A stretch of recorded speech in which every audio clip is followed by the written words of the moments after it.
யாருக்கெல்லாம் இந்த ஃபீல் ரொம்ப பிடிக்கும்னு சொல்லுங்கள். அரை கிளாஸ் டீயை அரை மணி நேரம் அப்படியே ருசிச்சு குடிச்சிக்கிட்டு கையில் ஃபோனை வச்சுட்டு நேரம் போகிறதே தெரியாமல் ஃபோனில் என்னத்தை தான் பார்ப்போனே தெரியாமல் பார்த்துக்கிட்டே டீ குடிக்கிறது யாருக்கெல்லாம் ரொம்ப பிடிக்கும். அப்படி யாராவது அந்த லிஸ்ட்டில் இருந்தீங்கன்னா என்னையும் அந்த லிஸ்ட்டில் மறக்காமல் சேர்த்துக்கோங்க. இன்றைக்கி லஞ்சு சிம்பிளான பாவக்காய் ஃப்ரை தான். பாவக்காயை இந்த மாதிரி ரவுண்டாக கட் பண்ணிவிட்டு மஞ்சத்தூள், மிளகாத்தூள், சிக்கன் மசாலா 1 ஸ்பூனு, மைதா மாவு 2 ஸ்பூனு, அதுக்கப்புறம் கார்ன்ஃப்ளவர் மாவு ஒரு 4 ஸ்பூனு, அரிசி மாவு 2 ஸ்பூனு எல்லாத்தையும் சேர்த்து நல்லா பசறதுக்கு முன்னாடியே கொஞ்சமாக இஞ்சி பூண்டு விழுது, தேவையான உப்பும் சேர்த்துக்கலாம். இந்த மேரினேஷன்ல கொஞ்சமாக ஓமம் சேர்த்துக்கிட்டிங்கன்னா வாசனை சூப்பராக இருக்கும். பட் என்கிட்ட ஓமம் இல்லைன்றதுனால நான் சேர்க்கல. சைட் டிஷ் செஞ்ச எனக்கு மெயின் டிஷ் என்ன செய்யறதுன்னு பெரிய குழப்பம். பின்னாடி திரும்பி பார்த்தா லெமன் மரத்துல நிறைய லெமன் தொங்குச்சு. சரின்ட்டு போய் டக்குன்னு அதையும் பறிச்சுட்டு வந்துட்டேன். ஃப்ரெஷ்ஷாக பறித்த லெமனில் இன்றைக்கி லெமன் ரைஸ் தாங்க ரெடி பண்ணிகிட்டு இருந்தேன்.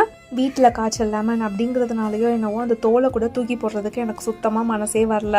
பார்க்குறதுக்கு கொஞ்சம் காவட்டாக தெரிஞ்சாலும் உள்ள ஜூஸ் நல்லாவே இருந்துச்சு.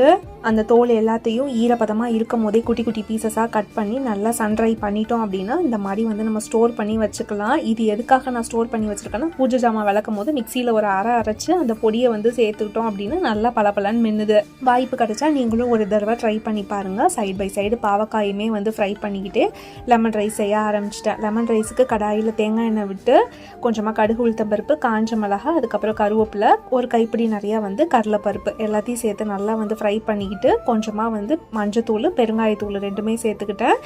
அடுப்பு ஆஃப் பண்ணிவிட்டு கொஞ்சமாக லெமன் ஜூஸ் சேர்த்துக்கலாம். ஃபைனலாக கொஞ்சமாக கொத்தமல்லி தழை, புதினா இருந்தால் கூட புதினா சேர்த்துக்கோங்க. இப்போ அதில் வடித்த சாதத்தை சுட சுட போட்டு நல்லா கிளறி விட்டு தேவையான அளவு உப்பும் போட்டு இந்த மாதிரி அமுக்கி விட்டு ஒரு ½ அன் ஹவர் மூடி வச்சதுக்கப்புறம் சாப்பிட்டு பாருங்கள். ரொம்பவே டேஸ்டான லெமன் ரைஸ் ரெடி ஆயிடுச்சு. லெமன் ரைஸு, பாவக்காய் ஃப்ரை, சைடில் கொஞ்சோண்டு தொட்டுக்கிறதுக்கு நார்த்தங்காய் ஊறுகாய். செம்ம காம்பினேஷனில் ஸ்கூல் லஞ்ச் பேக்குக்குமே ரொம்ப சூப்பரான காம்பினேஷனாக இருக்கும். நீங்களும் ட்ரை பண்ணி பாருங்கள். நாளைக்கு பார்க்கலாம்.